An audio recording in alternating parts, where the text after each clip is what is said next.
America ఆహార ఔషధ నియంత్రణ సంస్థ ప్రకారం దేశంలోని ఎన్ని ఫార్మా కంపెనీలు యూనిట్లు ఉన్నాయన్నమాట. చూద్దాం ప్రపంచవ్యాప్తంగా ఏ దేశానికి ఎన్ని ఉన్నాయో చూద్దాం.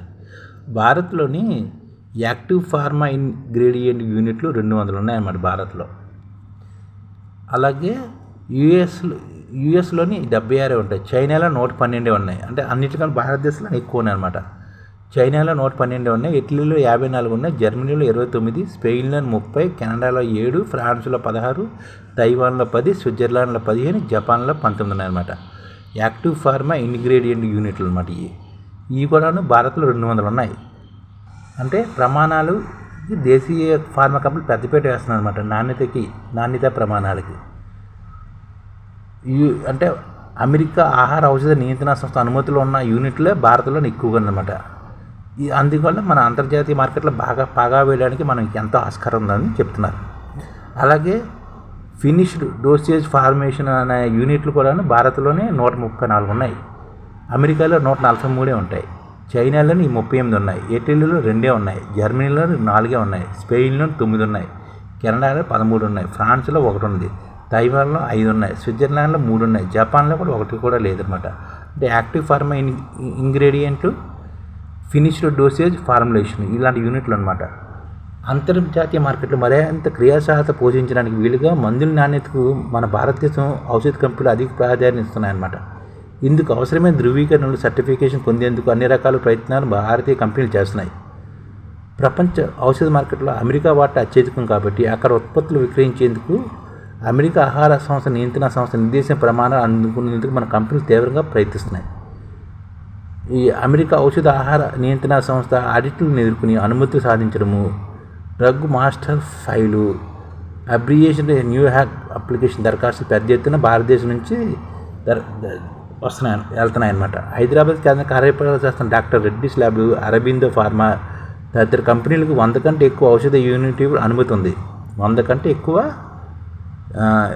యాక్టివ్ ఫార్మా ఇంగ్రీడియంట్కి అనుమతి ఉన్నాయన్నమాట. ఇలాంటివన్నీ ఏటా కొత్త ఔషధాల అనుమతుల కోసం ఈ కంపెనీలు పెద్ద సంఖ్యలో దరఖాస్తు కూడా చేస్తున్నాయి. ఇదే బాట ఇతర ఔషధ కంపెనీలు కూడా పనిచేస్తున్నమాట. అంటే డాక్టర్ రెడ్డిస్, అరబిందోకే ఈ అనుమతి ఉన్న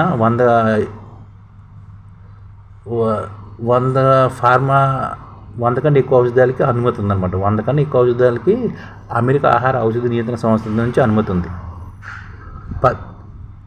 దశాబ్ద కాలం క్రితం ఇటువంటి సానుకూలత ఉండేవి కన్నమాట.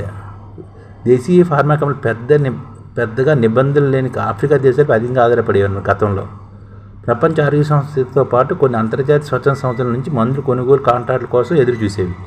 తగిన అంతర్జాతీయ సర్టిఫికేట్ లేకపోవడం, నాణ్యతా ప్రమాణ విషయంలో పోటీ పడకపోవడం దీనికి ప్రధాన కారణం. ఇప్పుడు పరిస్థితులు గణనీయంగా మార్పు వచ్చింది. ప్రస్తుత పరిణామాల పరిణామాలు తీసుకుంటే దేశీయ ఫార్మా కంపెనీలు అంతర్జాతీయ మార్కెట్లో తమ స్థానాన్ని సుస్థిరం చేసుకోవడానికి ప్రయత్నిస్తున్నాయి. అధిక సంఖ్యలో యూనిట్లు నెలకొల్పారన్నమాట. అమెరికా వెలుపల యుఎస్డిఏ అనుమతి గల యూనిట్ల సంఖ్య భారతదేశంలో ఎక్కువగా ఉందన్నమాట. అమెరికన్ మార్కెట్కు మందులు ఎగుమతి చేయాలంటే ఈ అనుమతి తప్పనిసరి. ఆయా యూనిట్లో ఉత్పత్తి చేసే మందుల కోసం తగిన దరఖాస్తు చేసి యుఎస్ఎఫ్డిఏ నుంచి అనుమతి తీసుకోవాలి. ఈ 2 విషయాలు దేశీయ ఫార్మా కంపెనీలు క్రియాశీలంగా ముందుకు సాగుతున్నాయన్నమాట.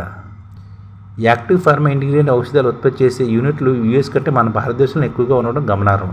ఇటువంటి యూనిట్ చైనాలో 112, అమెరికాలో 76 ఉండగా మన దేశం 200 దాకా ఉన్నాయి. ఇక ఫినిష్డ్ డోసేజ్ ఫార్మేషన్ ఔషధాలు ఉత్పత్తి చేసే యూనిట్లు అమెరికాలో 143 ఉంటే చైనాలో 38 అంటే మన దేశంలో 134 ఉన్నాయన్నమాట. దీనివల్ల మందుల ఉత్పత్తి ఎగుమతుల విషయం క్రియాశీలక పాత్ర పోషించే అవకాశం భారతదేశానికి లభిస్తుంది. అమెరికాకు మందులు అందించగల సామర్థ్యాన్ని సంపాదిస్తే ఇతర దేశాల నుంచి అనుమతులు పొందడం చాలా సులువు. ఇదే మన భారత ఫార్మా కంపెనీలకు కలిసి వస్తుందన్నమాట.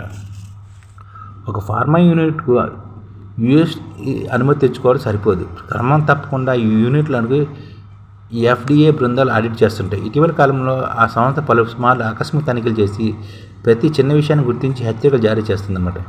ఆడిట్ పూర్తయ్యాక గుర్తించిన లోపాలను ప్రస్తావిస్తూ ఫారం 483 నోటిఫికేషన్ ఎఫ్డిఏ బృందాలు జారీ చేస్తాయి.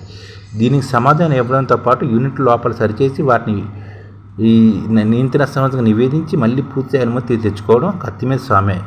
గత కొన్నేళ్ళలో ఎన్నో ఫార్మా కంపెనీలు ఫారం 483 నోటీసులు జారీ అయినా తట్టుకుని నిలిచి పూర్తి అనుమతి తెచ్చుకుని యూఎస్ మార్కెట్కి మందులు ఎగుమతి చేస్తున్నాయి. ఒకప్పుడు ఎఫ్డిఏ ఆడిట్ అంటే ఇక్కడ ఫార్మా కంపెనీలు భయపడేవి. ఇప్పుడు ఆ పరిస్థితి లేదని పరిశ్రమ వర్గాలు పేర్కొంటున్నాయి. అత్యున్నత నాణ్యతా ప్రమాణాలు సాధించిన తమ యూనిట్లపై పెద్ద ఎత్తున పెట్టుబడులు పెట్టడం కంపెనీలకు వెనుకాటం లేదనమాట. ఈ విధంగా అమెరికాలో కన్నా మన భారతదేశంలోనే ఎక్కువ యూనిట్లు నడుపుతున్నారు అనమాట ఫార్మా కంపెనీ వాళ్ళు. ఇది గతంలో అయితే ఆఫ్రికా మీద ఆధారపడేవారు, ప్రస్తుతం నాణ్యత ప్రమాణంగా మన ఔషధ కంపెనీలు పనిచేస్తున్నాయి.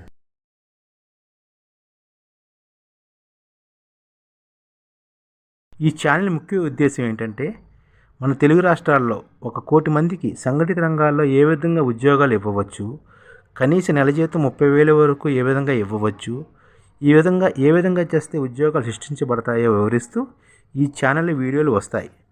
అలాంటి వీడియోలు మీకు కావాలంటే మన ఐడిఎఫ్ భాస్కర్ ఛానల్ని సబ్స్క్రైబ్ చేసుకోండి. ఐడిఎఫ్ అంటే ఇండియన్ డెవలప్మెంట్ ఫోర్స్. ఈ వీడియోలు చూసిన తర్వాత మీకు నచ్చితే లైక్ చేయండి, మీ ఫ్యామిలీ మెంబర్స్కి షేర్ చేయండి, మరియు మీ ఫ్రెండ్స్కి షేర్ చేయండి. Thank you. నమస్కారం.